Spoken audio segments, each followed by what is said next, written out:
ஒரு ஊர்ல ராமு சீதான்னு ஒரு தம்பதி இருந்தாங்க. ராமுக்கு ஒரு தங்கச்சி இருந்தா. அவ பேரு சுகன்யா. ஆனா அவளுக்கு விருப்பம் இல்லாத கல்யாணம் பண்ணி வச்சதுனால அவ தற்கொலை பண்ணி இறந்துட்டா. அந்த விஷயம் பத்தி தெரிஞ்ச ராமு ரொம்பவே வருத்தப்பட்டாரு.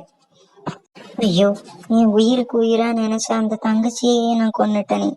அவளுக்கு விருப்பம் இல்லாத கல்யாணத்தை பண்ணி அவ தற்கொலை பண்ற மாதிரி பண்ணிட்டேன். என்னாலதான் நீ இந்த பாவத்தை நான் எப்படி கரைப்பேன் அப்படி சொல்லி அழுதுட்டே இருந்தாரு. கொஞ்ச நாள் போச்சு. ஒரு நாள் அவரோட வீட்டுக்கு முன்னாடி ஒரு ஊஞ்சல் கட்டப்பட்டிருந்தது.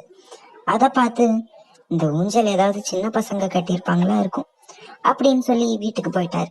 அன்னைக்கு ராத்திரி, அண்ணா வா அண்ணா, நம்ம 2 பேரும் ஊஞ்சல் விளையாடலாம் வா அப்படின்னு சத்தம் கேட்டுச்சு. அதை கேட்ட உடனே ராமு வெளியே வந்து பார்த்தாரு. அங்க சுகன்யா பேய் ரூபத்துல ஊஞ்சல் ஆடிட்டு இருந்தா.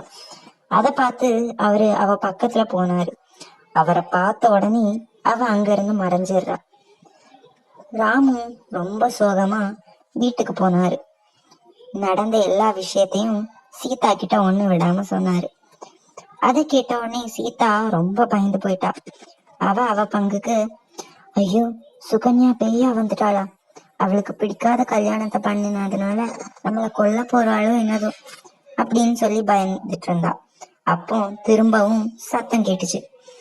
இது கச்சிதமா நம்மளை கொன்னுரும் அப்படின்னு சொல்லி பயந்தா. மறுநாள் காலையில ஆன உடனே அந்த பேய் அங்க இருந்து போயிடுது. இந்த மாதிரி தினமும் ராத்திரி அந்த பேய் வந்து, அண்ணா வா அண்ணா, நம்ம 2 பேரும் விளையாடலாம் வா, நம்ம 2 பேரும் இந்த இடத்துல தானே தினமும் விளையாடுவோம் அப்படின்னு சொல்லி கத்திக்கிட்டே இருக்கும். அந்த சத்தத்தை கேட்டு சீதா ரொம்ப பயந்தா. கொஞ்ச நேரத்துல அந்த பேய் அங்கிருந்து போயிடுது. உடனே சீதா அங்க போய் அந்த ஊஞ்சலை அவுத்துட்டு வீட்டுக்கு வந்தா.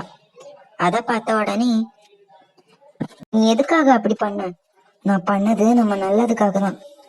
ஏய், நான் என் தங்கச்சிய பாத்துட்டு இருந்தேன் இவ்வளவு நாளா. அவ ஒண்ணும் இப்போ தங்கச்சி இல்ல, அவ ஒரு பேய்.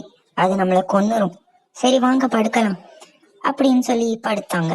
கொஞ்ச நேரத்திலே சீதா வெளியே போய் அந்த ஊஞ்சலை எடுத்து அந்த மரத்துல கட்டி ஆட ஆரம்பிச்சா. அவனும் சத்தத்தை கேட்ட ராமு வெளியே போய் என்ன நடக்குதுன்னு பார்த்தாரு. அங்க சீதா பேய் ரூபத்துல அந்த ஊஞ்சலா ஆடிட்டு இருந்தா. அதை பார்த்து அவரு பயந்து போய், ஐயோ இந்த பேய் என் பொண்டாட்டிக்கு பிடிச்சிடுச்சு போலே அப்படின்னு சொல்லி பயந்து போய் இங்கே நின்னாரு. உடனே, அண்ணா இங்க வா அண்ணா அப்படின்னு அந்த பேய் அழுதுது. உடனே அங்க போய், தயவு செஞ்சு என் மனைவியை விட்டு நீ போயிடு, நீ எங்களுக்கு தொல்லையா இருக்காத, நான் செஞ்சது தப்புதான், என்ன மன்னிச்சிரு. உடனே அந்த பேய், அண்ணா நீ செஞ்சது பெரிய தப்பு, மன்னிப்பு கேட்டா என் உயிர் திரும்ப வந்துருமா? அண்ணிய இப்ப சித்திரவதை பண்றேன், நான் செஞ்சதும் தப்புதான், என் மனைவி செஞ்சதும் தப்புதான், அதுக்கு என்ன நீ மன்னிச்சிரு. மன்னிச்சா திரும்ப என் உயிர் வந்துருமாண்ணா? போனது போனது தானே. தங்கச்சி என்ன மன்னிச்சிரு, தங்கச்சி என்ன மன்னிச்சிரு, நான் பண்ணது தப்புதான், என்ன மன்னிச்சிரு.